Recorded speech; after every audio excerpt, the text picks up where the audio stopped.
foram, na verdade, 39 presos políticos da Palestina que foram libertados, assim como israelenses que estavam em poder do Hamas, né?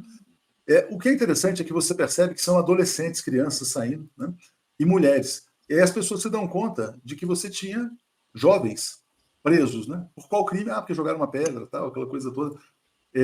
Então, revelador, né? Que você tinha tantas crianças, adolescentes e mulheres como presos políticos. Eu acho que isso foi uma dura verdade que as pessoas acabaram de descobrir, né? Sobre as que não acompanham de perto sobre a questão lá de Israel, sionismo, etc. Diga, Joaquim. Bom, o que você tem, essas prisões, aqui, apurando agora, né, depois que houve lá esse conflito, o conflito já existia, né, mas a ocupação de Israel, o ataque de Israel, a gente viu que existem prisões. Israel pode prender palestino sem julgamento.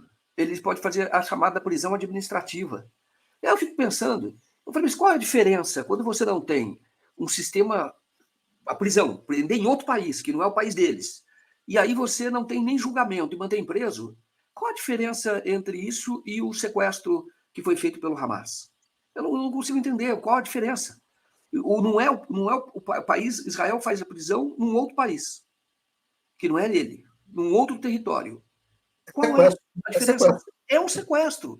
Então, e agora está mostrando que eles são adolescentes. E são jovens. Então, eu acho que esse conflito, o que aconteceu a partir do 7 de outubro, foi revelador de uma profunda situação de uma situação de profundo opressão. Acho que o termo correto é esse. E a imprensa não tem tratado de maneira honesta os dois casos. Porque sempre é chamado, quando fala dos reféns do Hamas, então são chamados libertados os reféns.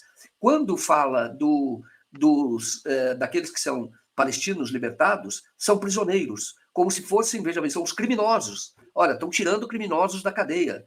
E pelo que a entrevista que eu fiz com uma palestina, que hoje ela mora no Canadá, mas ela vai sempre para a Cisjordânia, sempre que pode, porque precisa de autorização para entrar no país dela. Nasceu lá. E o pai, né? Ela nasceu aqui, mas ela é palestina. E ela estava contando que esses adolescentes, ela tem inclusive primo preso, porque simplesmente atirou pedra em algum momento e aí fica preso sem julgamento. E ela tinha um primo preso já fazia 3 anos. Tem a entrevista dela que ela deu no Boa Noite, que eu acho que é bem esclarecedor sobre isso. Exatamente. E aí, Joaquim, Florestan, o Lejane Miran, que está sempre aqui conosco, né? Ele diz assim, como a linguagem da mídia desumaniza o povo palestino, é isso que o Joaquim falou, né? Então, de um lado, presos, prisioneiros, do outro lado, reféns. A gente viu usando a expressão presos políticos, mas talvez seja melhor usar reféns também, né? Reféns dos dois lados, porque são, mesmo sendo presos políticos, quer dizer, presos políticos, com que autoridade, né? Qual a ameaça de crianças e adolescentes ao regime de Israel? Sabe, essa é uma questão que tem que ser colocada. Quando eu vi crianças e jovens que estão presas há mais de 5, 8 anos, né? Vi uma moça que foi presa aos 15 anos de idade, né? E foi solta agora, reencontrando com a mãe, né? Em Gaza. E aí você se pergunta, como um Estado de um país vizinho pode entrar e prender um jovem, uma criança, porque, segundo eles, atiraram pedras em soldados de Israel, né? Aí mostra bem a maneira como eles encaram os palestinos, a maneira desumana, cruel, né? Que mostra que o Netanyahu e esse grupo que o apoia tem nas suas ações a ideia fascista, nazista, de que eles representam uma classe superior, representam seres superiores aos outros que vivem na região, né? É bom lembrar que aqui no Brasil mesmo, né, quem tem menos de 18 anos é inimputável.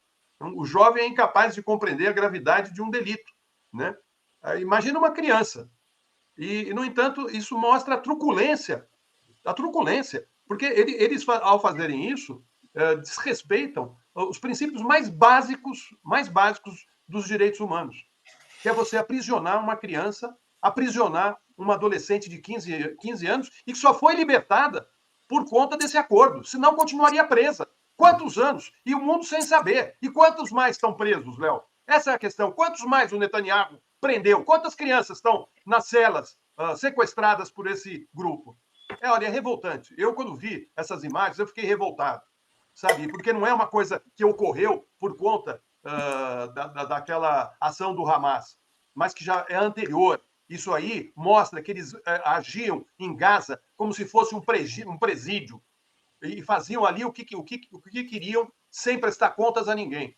E eu acho que a ONU tem que se posicionar a respeito disso. E a nossa mídia, né, canalha, porque é canalha, uma mídia que toma uma posição em favor de um grupo e se coloca contra o outro grupo, porque na realidade trata esse outro grupo como sendo inferiores, porque é assim que eles fazem.